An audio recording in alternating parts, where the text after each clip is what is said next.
Assalamualaikum Kiai Mat, Assalamualaikum Gus Fakih. Waalaikumsalam warahmatullahi wabarakatuh. Di hari puasa ke-11 kita ini ya. Mudah-mudahan teman-teman selalu sehat, rezeki halalnya semakin banyak, lancar, dan semakin berkah. Di sore hari ini kita akan membahas tentang isu-isu terkini di polemik nasab dan lain sebagainya yang berkaitan dengan itu. Ini ada pertanyaan titipan Kiai Mat. Pertanyaan titipannya tuh begini, bulan puasa masih bohong tentang nasab, ngaku cucu Nabi padahal bukan. Itu gimana ininya, puasanya ini Kiai Mat? Apa mending tidak usah puasa gitu, karena percuma begitu. Kalau ini ya, kalau saya niruin doktrin-doktrin dari Kerang Habib Alwi itu kan begitu. Kalau tidak cinta percuma sholatnya, percuma puasanya. Nah ini apa kalau ke Kerang Habib Alwi juga mereka percuma gitu puasanya dan sholatnya ya? Gimana ya Iman? Iya, itu ada juga pertanyaan yang sama yang diberikan kepada para koruptor. Itu koruptor katanya pada mau puasa gitu, tetapi kenapa korupsi seneng? Kenapa makan babi itu nggak mau? Sama sekali makan babi itu orang-orang koruptor itu nggak mau. Tapi kalau makan uang haram itu seneng gitu. Apakah apa nggak bagus gitu kalau koruptor itu makan juga itu babi? Dia seneng barang haram. Saya kira itu sama juga dengan para Ba'lawi yang nasabnya sudah terbukti terputus, tapi juga ada di antara mereka yang masih mau puasa, ya monggo-monggo saja. Jadi dosa pengakuan mereka sebagai cucu Nabi suatu hal untuk memenuhi taklif dia sebagai seorang muslim adalah hal lainnya. Jadi apakah sah itu puasanya? Secara ilmu fikih puasanya tetap sah, tetapi pengakuan dia sebagai sebuah keyakinan dia atau tidak berdasar keyakinan karena tidak berdasarkan bukti-bukti, itu hal lainnya yang akan membawa kepada mereka penyesalan yang tiada tara nanti di dalam akhirat. Jadi mereka sekarang ini mengaku sudah ini bersama dengan dalil yang tidak dapat mereka berikan kepada masyarakat. Ini merupakan sebuah dosa yang terus-menerus, dosa yang tidak pernah selesai. Bahkan mereka lagi tidur pun itu berdosa. Jadi para Habib Balawi itu lagi tidur pun dia berdosa. Berbeda dengan orang yang berzina, mereka berzina hanya ketika waktu berzina. Tapi Ba'lawi ini, dia berdosa itu ketika dia dalam keadaan sadar, dia dalam keadaan tidur, dia dalam keadaan dalam masjid, dia dalam keadaan di WC, semuanya setiap waktu yang mereka ada di dalamnya, maka mereka terus dalam kemaksiatan kepada Allah.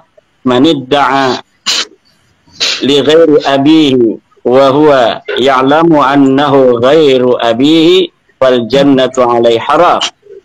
Barang siapa yang mengaku kepada selain ayahnya padahal dia tahu bahwa itu bukan ayahnya. Ubaid itu tidak punya Ahmad tidak punya anak bernama Ubaid, maka wal jannatu alaihi haram, maka surga itu adalah haram baginya. Nah ini sudah jelas begitu Mas Rifki untuk pembukaan. Jadi bertaubatlah, mumpung masih Allah kasihkan waktu bagi para Balawi itu. Coba tanyakan pada yang sudah meninggal itu Balawi-Balawi, mintakan mimpi kepada Allah untuk bertemu dengan Balawi yang sudah meninggal, kemudian tanyakan kepada mereka tentang kebenaran nasab itu atau tentang keadaan mereka di sana. Apakah mereka diakui oleh Rasulullah sebagai keturunannya, atau apakah mereka diabaikan Rasulullah, bahkan dianggap berdosa kemudian disiksa di alam barzah. Ini masa iya banyak orang yang mengaku wali-wali dari klan mereka, kemudian tidak ada satupun yang bisa untuk menembus alam barzah, kemudian bertanya kepada Faqih Muqaddam jika ada, bertanya kepada luhur-luhur mereka di sana, apakah benar mereka ini bukan cucu Nabi, sesuai dengan penelitian ilmiah Kiai Haji Imaduddin Usman Al-Bantani di dalam dunia ini, nasab kita sedang dipermasalahkan. Sekarang mungkin kalian kan sudah ditanya oleh malaikat mungkar dan nakir. Mungkin sudah ada jawabannya. Coba satu saja bersaksi kepada kita, masyarakat Indonesia. Siapa di antara mereka yang merasa sufi, yang merasa dekat dengan Allah? Mintakan kepada Allah satu saja Balawi yang sudah wafat untuk kemudian hadir dalam mimpinya Kang Mas Pakih Wirahadiningrat untuk mengatakan bahwa sebenarnya aku adalah cucu Nabi. Atau kalau mereka Balawi ini mengaku sering bertemu Nabi, kayak Lutfi bin Yahya itu ngomong sering sekali bertemu Nabi, mau berhenti dari NU nggak boleh katanya oleh Nabi Muhammad. Coba Lutfi bin Yahya yang mengaku-ngaku sering bertemu Rasulullah, mintakan Rasulullah untuk hadir dalam mimpi Imaduddin Usman untuk memberitahu bahwa kamu Lutfi bin Yahya adalah merupakan keturunannya. Tidak akan pernah terjadi walaupun dia itu menginginkannya. Nggak bakal. Nah ini, maka kibin-kibin ini harus juga mempunyai kesadaran. Kita tidak akan pernah capai untuk terus memberi pencerahan kepada bangsa Indonesia, kepada umat Islam, warga Nahdiyin, bahwa Ba'lawi bukan keturunan Nabi. Seperti mereka juga, para Balawi itu tidak pernah capai untuk mengaku-ngaku keturunan Nabi di hadapan publik. Ada kiai-kiai yang jadi kibin mengatakan bahwa hentikan Kiai Imaduddin untuk membahas nasab Habib. Serahkan saja pada masyarakat, apakah masyarakat mau mengikuti Habib ataukah tidak. Seharusnya Kiai Kibin begitu itu bertanya juga atau memerintahkan juga kepada Balawi untuk menghentikan semua pengakuannya sebagai cucu Nabi di hadapan publik, karena pengakuan mereka sungguh demi Allah tidak ada dalilnya dan palsu. Pengakuan mereka adalah pengakuan palsu untuk membodohi masyarakat umat Islam Indonesia. Yang tercerahkan hari ini hanya darah-darah keturunan para pejuang, tapi seluruh bangsa Indonesia ini kan tidak semuanya. Ada darah-darah pahlawan, darah pejuang. Bisa untuk dibuktikan. Hari ini yang mau ikut merasa bahwa ini adalah tanggung jawab kita bersama. Di situ mengalir leluhur-leluhur para pejuang Nusantara di masa silam. Dan orang-orang yang tidak memiliki kepedulian itu bisa dibuktikan. Susuri ke atas. Adakah pejuang yang pernah ada di dalam struktur nama-nama keturunanmu? Ataukah memang pengkhianat yang ada di sana? Wallahu a'lam bishawab. Ya, baik, Kiai Imad. Begitu penjelasan dari Kiai Imad. Itu menarik untuk diperpanjang tentang keturunan para kibin-kibin itu, seperti ya kiai-kiai yang menjadi kibin itu menarik untuk dilanjutkan, tapi tidak kita bahas pada sore hari ini. Saya ke Gus Fakih. Gus Fakih, gimana? Ada apa yang mau disampaikan dari Gus Fakih tentang update-update terkini, Gus Fakih? Monggo, Gus Fakih. Pertama, sedikit saja saya akan menambahi dikit saja terkait masalah bulan puasa dengan pengakuan palsu cucu Nabi. Kita mengenal di dalam kaidah pernasaban, barang siapa mengaku anaknya orang lain, maka dia mal'un atau terkutuk. Dia menyiapkan tempatnya di neraka jahanam.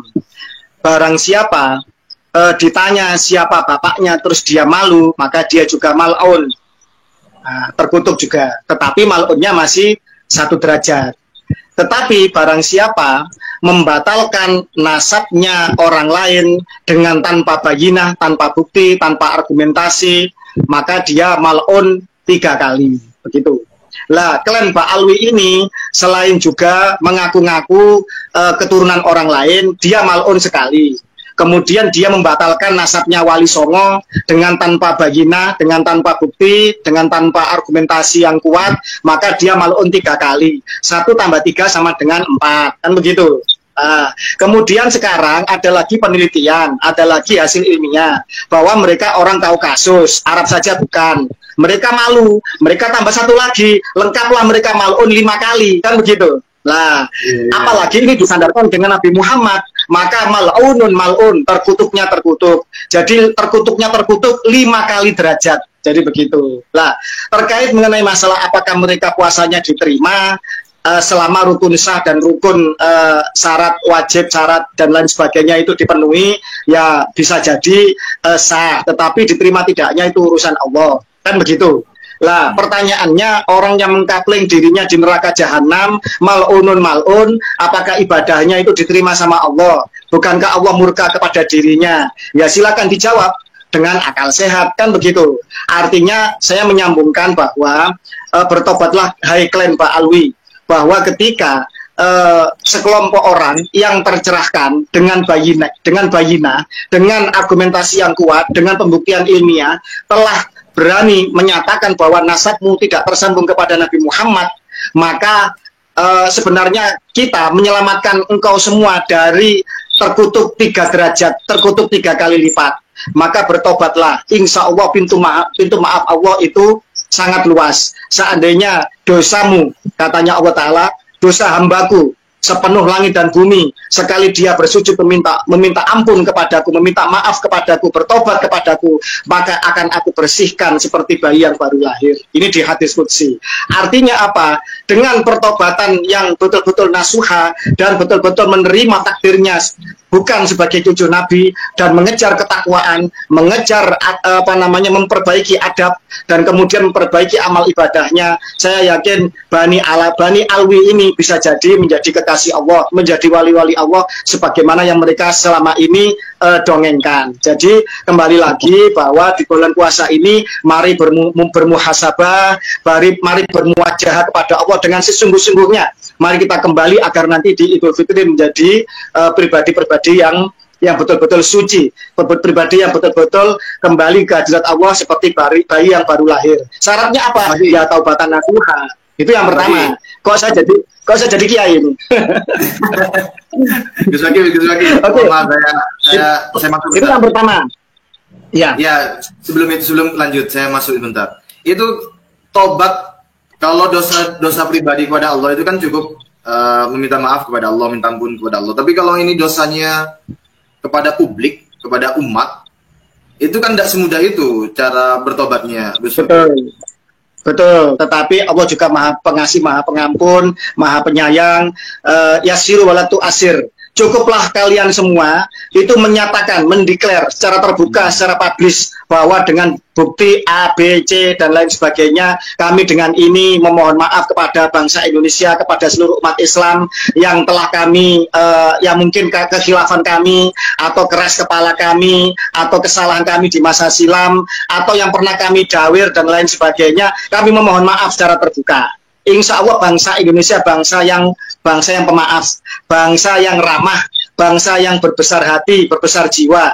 Dengan itulah bangsa ini dibangun, dengan Bhinneka Tunggal Ika dan dengan Pancasilanya. Saya yakin bangsa yang baldatun thayyibatun warabun ghafur ini, bangsa yang mengikuti akhlaknya Kanjeng Nabi ini akan memaafkan kalian semua. Asalkan kalian benar-benar sungguh-sungguh meminta maaf dan tidak akan mengulangi kejahatan-kejahatan kalian, baik kejahatan di dalam hati, baik kejahatan di dalam narasi maupun kejahatan di dalam perbuatan-perbuatan nyata selama ini yang telah merugikan masyarakat luas. Itu yang pertama. Yang kedua, sebenarnya penyadaran terus-menerus akan pengakuan palsu kejahatan klan Pak Alwi ini dari sisi ilmiah itu sudah selesai sebenarnya. Kiai Imaduddin dengan dakwah safarinya, dengan edukasinya di YouTube dan semua pejuang yang lain, dengan mengarang buku, kitab, membuat risalah, membuat antitesis yang saya yakin katanya Dr. Sugeng sampai kiamat kurang sehari ya tidak akan pernah bisa dijawab oleh klan Pak Alwi. Dan kemudian baik dari itu para youtuber kita sekarang di netizen, mereka sudah menjadi bahan candaan, bahan tertawan, seolah-olah mereka sudah tidak punya harga diri lagi. Mereka jadi bahan mainan, bahan candaan dari Gen Z kita. Itu sebenarnya sudah harus mereka itu introspeksi diri. Cuma karena memang ini masalahnya masalah kehormatan, masalahnya masalah rupiah, masalahnya nasab untuk nasib, jadi sebagian besar masih bertahan. untuk mempertahankan narasi sesatnya. Karena itu kemudian kita tidak hanya butuh yang namanya narasi saja. Kita harus melangkah lebih maju, melangkah lebih ke depan, melangkah lebih cerdas. Yaitu apa? Yaitu bahwa alhamdulillah kita harus melibatkan negara. Dan insya Allah petinggi-petinggi negara sudah mulai pada turun. Tapi yang heran, PBNU masih sampai hari ini masih melakukan pembodohan-pembodohan. Ya tinggal tunggu saatnya. Tapi insya Allah di dalam pemangku negara sudah mulai ada kepedulian, ada perhatian, dan ada tindakan lah insya Allah tidak lama lagi. Itu yang pertama.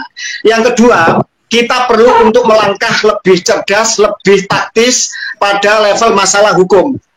Bahwa suatu kejahatan tidak boleh dibiarkan. Ini mutlak benar.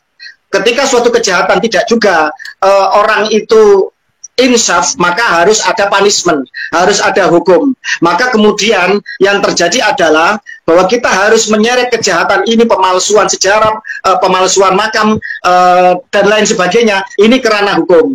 Dan ternyata tidak hanya pada ranah hukum terkait masalah pernesapan saja, ternyata sekarang terbongkar bahwa mereka tidak pernah, ya mayoritas klan Arab sebenarnya, tetapi wabil khusus klan Ba'alwi yang rasis ini, yang jahat ini, ternyata tidak pernah mengajukan kewarganegaraan. Negara seolah membiarkan atau abai atau khilaf, atau negara melakukan tebang pilih, di mana keturunan asing lainnya seperti etnis Tionghoa ini sampai dipaksa untuk melakukan mengajukan kewarganegaraan. Tetapi karena terpukau mungkin dengan pengakuan cucu Nabi, dengan hidung bangirnya, dengan mengaku Arabnya, sehingga kemudian mereka-mereka imigran yang sesama Islam ini, agama mayoritas ini, seolah-olah kemudian lalai untuk diperingatkan. Sebenarnya diperingatkan sudah 2 kali. Tahun 47 sama tahun 58. 2 kali pemerintah Indonesia memperingatkan klan Arab untuk mengajukan kewarganegaraan, tapi mereka bandel, mereka seolah-olah ingin melanjutkan supremasi kelasnya sebagai kelas elit sebagaimana zaman penjajahan Belanda. Dan alhamdulillah sekarang sudah digugat di Mahkamah Konstitusi. Apapun hasilnya, entah Mahkamah Konstitusi nanti akan tegak lurus dengan konstitusi itu sendiri, ataukah Mahkamah Konstitusi akan masuk angin, wallahu a'lam. Sejarah nanti yang akan menjadi saksi dan menjadi hakim seadil-adilnya nanti bagi para pemangku bangsa ini bila mereka tidak melakukan keadilan. Yang jelas apa yang dilakukan oleh Kang Mas Subhan, sarjana hukum, magister hukum, untuk menggugat kewarganegaraan klan Ba'alwi adalah mengingatkan, membuka mata semua anak bangsa bahwa mereka bukan warga negara Indonesia. Itu. Kemudian yang paling penting lagi, kita telah membuat banyak laskar. Ada laskar Sabilillah, Perjuangan Wali Songo Indonesia, yang sangat solid, yang sangat luar biasa gebrakannya, dengan panglimanya yang ganteng, gagah, berhidung mancung, Gus Abbas Buntet, yang mirip-mirip dengan orang Arab asli, kan begitu. Ada Laskar Mataram, Alap-alap Mataram, dan lain sebagainya. Banyak sekali kita para pejuang Nusantara yang bangkit. Mari kita jaga daerah kita masing-masing dari makam-makam palsu, dari pembelokan sejarah. Kita jaga mimbar-mimbar pengajian yang itu akan meracuni generasi muda kita untuk nanti mereka menjadi budak dari orang-orang palsu yang akan membelokkan sejarah Nusantara. Contoh, di Solo ada Masjid Wiroyudan, masjidnya Paku Buwono ke-10, seorang raja yang kaya raya, yang menyokong gerakan Budi Utomo 1908, yang membiayai 1928 Sumpah Pemuda, yang menyokong BPUPKI dengan mengirimkan seorang abdi dalamnya KRT Rajiman Widyodiningrat untuk menjadi ketua BPUPKI, dan mengutus cucunya nanti pahlawan nasional Pangeran Hamijoyo masuk di dalam BPUPKI. Itu Masjid Wiroyudan Paku Buwono 10 telah menjadi Masjid Asgaf. Demikian juga di Pasuruan ada masjid peninggalan keturunan dari Adipati Adiningrat bin Paku Buwono II, sekarang juga menjadi Masjid Asgaf. Alhamdulillah keturunan itu Adiningrat. Para pejuang Nusantara di Pasuruan, baik dari PWI, dari Naat, dari NU, Banser, semuanya itu ikut pakai belangkon, ikut pakai jarit untuk meramaikan tiap malam bulan purnama di Pajimatan, di depan Masjid Jamek, Masjid Agung Pasuruan, untuk ziarah ke makam Niti Adiningrat sebagai adipati pemangku asli Pasuruan. Artinya apa? 500 sampai 1000 orang tiap malam bulan purnama pakai belangkon, solawatan dengan langgam Jawa, ziarah ke makam Pajimatan, pendiri, pahlawan, dan orang yang memiliki warisan asli Pasuruan. Alhamdulillah, semoga di daerah-daerah lain timbul kebangkitan yang sama. Dan mohon maaf, kita harus lebih maju melangkah.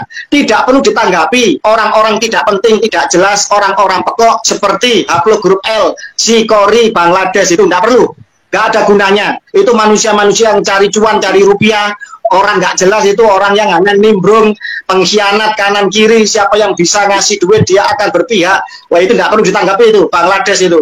Karena apa? Haplogrupnya L, Haplogroup L India. Jelas orang Bangladesh itu sama itu dengan Rohingya itu, pengungsi-pengungsi gak jelas itu. Sama lagi itu yang pinter muter-muter si Suneo.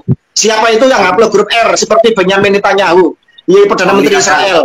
Yang iya si Mark Romley yang ngaku historian ternyata palsu cuma 2 SKS. Nggak perlu ditanggapi, dia itu semua penipu palsu. Nggak ada, itu hanya cari cuan kepada Robito Alawiyah. Robito Alawiyah atau Pak Alwi ini penipu, ditipu lagi sama orang-orang penipu ini. Tapi ya hebatlah bisa menipu penipu, berarti kan luar biasa prestasinya. Ya, gitu saja. Baik. Terima kasih. Ya, baik. Baik, terima kasih. Ikut lagi nanti itu sebenarnya saya mau nanyain itu nanti ada pertanyaan. Saya mau ke Kiai Nur Ihya Hadinegoro. Assalamualaikum Yai. Waalaikumsalam warahmatullahi wabarakatuh. Apa kabar Yai? Lama tidak berjumpa.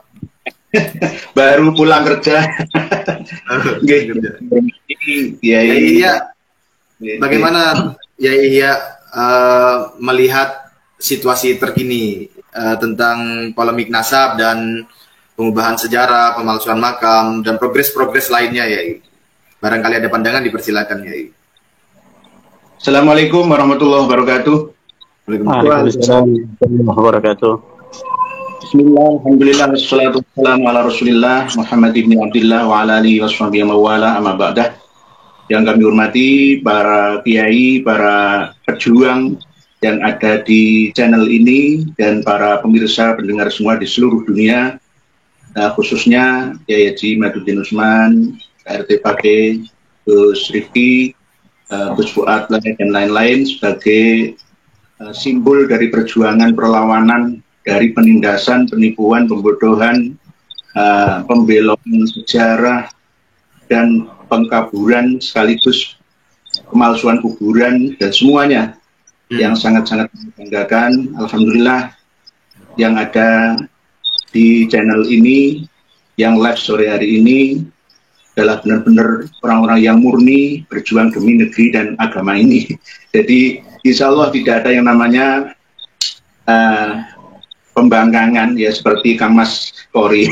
Jadi jangan sampai terjadi, karena ini perjuangan yang bukan karena apa dan siapa, hanya karena lillah dan lil ummah secara ammah keseluruhannya. Yang kami hormati para kiai, saya baru mengikuti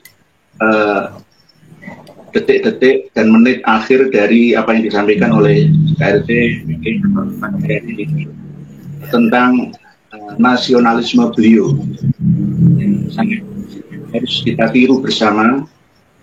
Beliau memperjuangkan khususnya yang ada di wilayah tempat tinggal beliau, Masjid Turbah yang ada di Kanigaran gitu, KRT gitu. Kebon Agung sekarang. Kebon Agung. Kebon Agung. Nanti tidak hanya itu saja Kanjeng, bisa juga nanti ke Al-Anwarnya, ke pusat alun-alun kota yang ada di kompleks makamnya Yai Haji Abdul Hamid atau Yai Hamid Pasuruan. Jadi tidak hanya di Turbah Kebun Agung saja, nanti insya Allah akan nyetrum ke arah utaranya, yakni ke pusat sentral utama kegiatan para habaib yang ada di Jawa Timur. Sekarang dari Ngampel, Surabaya, bergeser ke Bangil dan Pasuruan.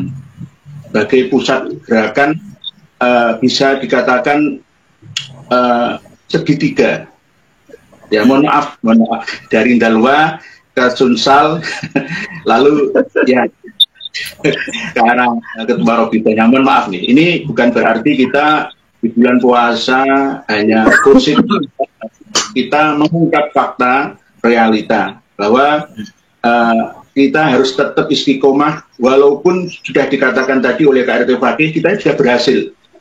90% sudah berhasil menyadarkan muhibbin dan menghambat, memutus tali atau mata rantai penyesatan para Habib Alawi yang ada di Indonesia Nusantara pada umumnya. Cuma tetap tidak boleh berhenti sampai di sini, karena ini permainan propaganda. Dia yang bisa menguasai media, dialah yang bisa dianggap benar walaupun salah adanya. Nah ini kami mohon kepada Kiai Imad juga tetap terus menulis dan menyuarakan. KRT Fakih juga itu semuanya yang sangat cerdas, yang sangat kami banggakan, Gus Rifki dan lain-lain ya, Gus Fuad yang sangat tradisional ya, berjuang. Kami harapkan itu tetap istiqomah, konsisten dalam perjuangan ini. Ini sebenarnya bukan gerakan atas nama kedengkian, tapi gerakan pembersihan, pemurnian ajaran Islam yang sudah lama ratusan tahun tercemar oleh para perilaku mereka, para habaib-habaib yang ada. Apalagi 20 tahun terakhir ini. Ratusan tahun yang lalu sudah tertanam di dalam benak memori para kiai-kiai kita sekarang yang sudah sampai 4 generasi ini. Sehingga tidak cukup hanya 3 tahun berjalan kita berjuang, tapi ini tetap masih terus berjalan ke depan. Tetap harus menyampaikan, karena ini sudah 4 generasi lebih lah. Jadi kita pun harus berjuang ya ratusan tahun lebih juga. Sampai mungkin kalau kita tiada akan diteruskan oleh generasi kita mendatang. Nah ini sebenarnya Habaib Alawi itu kalau dia dulu sendiri itu nggak masalah, itu urusan pribadi dijamin oleh hak asasi manusia. Tetapi kalau wa'adallu ini loh yang membuat kita harus bangkit. Mereka itu menyesatkan. Kalau hanya sesat urusan mereka, siapapun boleh, itu pilihannya. Tapi kalau yang wa'adallu, yang dolu itu, yang menyesatkan, ini tanggung jawab kita bersama. Sama seperti yang disampaikan KRT Fakih tadi, kenapa PBNU masih sudah. Ini kan berarti kami menyalahkan organisasinya. Kalau kami ini semua juga orang NU. Kita hanya mengkritik oknum individual, yang individunya, yang ada, yang mengurus NU-nya itu yang kurang benar. Selain kita menata negara, juga menata struktur organisasi agama. Negara kita juga banyak diurus oleh orang-orang yang kurang becus. Mohon maaf, sekelas menteri saja mengata-ngatai Kiai Imad dan kawan-kawannya itu sebagai, bahasanya kurang etis. Apalagi dari unsur agama, dari unsur pengasuh pondok pesantren besar di Sukabumi, yang saya tidak menyebutkan namanya, yakni Kiai Haji Abdullah Muhtar, ya saya tidak menyebutkan namanya. Itu aja mengatai Kiai Imad orang sinting. Nah ini berarti sama dengan ya kafir, kamu adalah kafir. Kalau tidak terbukti ya kekafirannya kembali kepada penuduhnya. Berarti yang sinting siapa? Ya Imad menunjukkan dalil yang tidak bisa dipatahkan, tetapi hanya dipatahkan dengan kata-kata orang sinting. Ini contoh kecil saja. Satu orang Kiai Haji Abdullah Mukhtar yang saya anggap sebagai Kiai Haji Abdullah bin Nuh yang kedua dari Cianjur ke Sukabumi, ya. Ini sih belum mau membuka diri, tidak mau tahu, ingin tahu, mempelajari apa itu Ba'alawi, Alawi, Alawiyah, Alawiyin, sehingga digerabah uyah semua bahwa Kiai Imad dan kawan-kawan ini menentang, tidak percaya adanya cucu Nabi yang ada, tidak percaya masih adanya keturunan Nabi di Indonesia. Nah itu yang kami baca ya, sekilas dari tulisannya itu, oh berarti orang-orang yang membatalkan nasabah al-Umat orang-orang sinting, ya berarti dia beliaunya belum paham, dan mungkin hanya sekelebat saja mendengarkan omongan kita, sama seperti mohon maaf Gus Najih, ya Syukron Makmun, bahkan putranya juga, tidak hanya itu ya dari rombongan sepuh kita yang masih belum tersadarkan. Ini gambaran nyata ya. Sekelas tokoh besar yang kita anggap para pembesar agama dan bangsa ya, bisa kena doktrinnya Dajjal seperti ini. Dajjal Ba'alawi versi sekarang ini saja kita sulit untuk menghindari. masih banyak yang kena makan terfitnah, kena fitnahnya Dajjal. Apalagi nanti kalau Dajjal yang paling besar akan turun ke muka bumi. Gagal kita, gagal. Sebagai pelindung agama, organisasi Nahdlatul Ulama, Muhammadiyah, MUI, dan lain-lain ya, harusnya yang berperan aktif utama negara. Nah, kita saat ini ya tersandera dengan adanya adu domba bahwa kiai saja akhlaknya begitu antar sesama kiai yang lain. Katanya Kang Mas Nusron Wahid kan seperti itu. Kita ketika mengingatkan kiai yang kontra dengan kita dianggap nggak sopan, ya.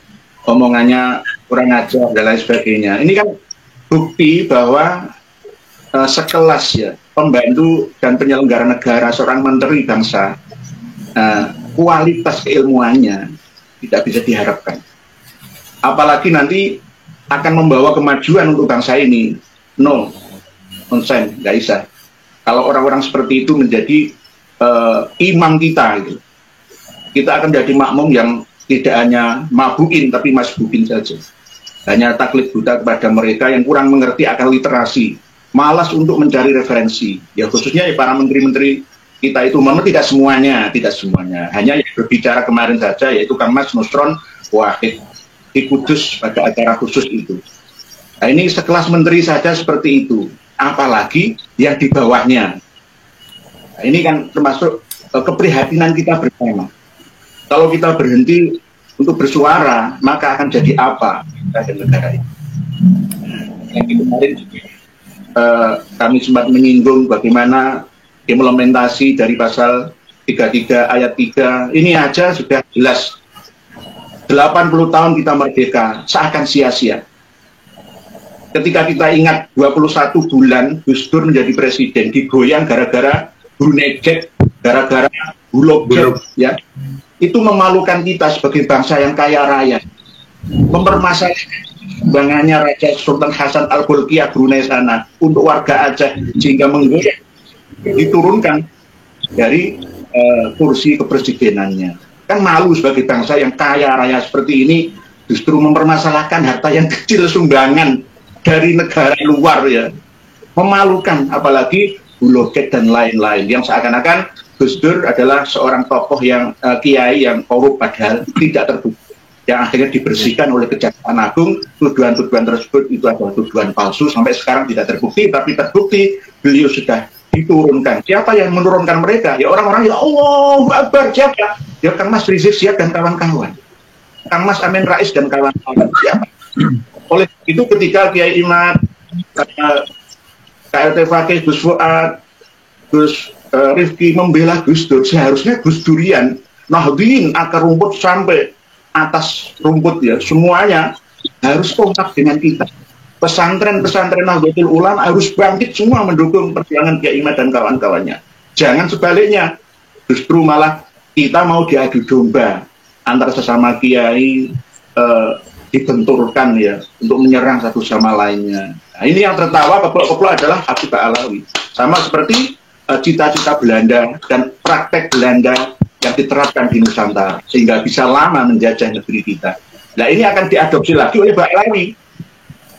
Kalau kita masih mau diadu domba, maka Ba'alawi akan tetap mengambil keuntungan dari perpecahan kita. Oleh sebab itu seluruh anak bangsa, khususnya warga Nahdlatul, ya, harus bangkit mendukung perjuangan kita. Wahai para anggota struktural Nahdlatul Ulama, mulai dari PB, PW, PC, MPC, ranting, semua harus kompak mendukung perjuangan Kiai Imad dan kawan-kawannya. Ya, termasuk saya hanya menjadi makmum saja untuk mendukung perjuangan beliau. Mungkin demikian, Gus Rifki, kami sampaikan.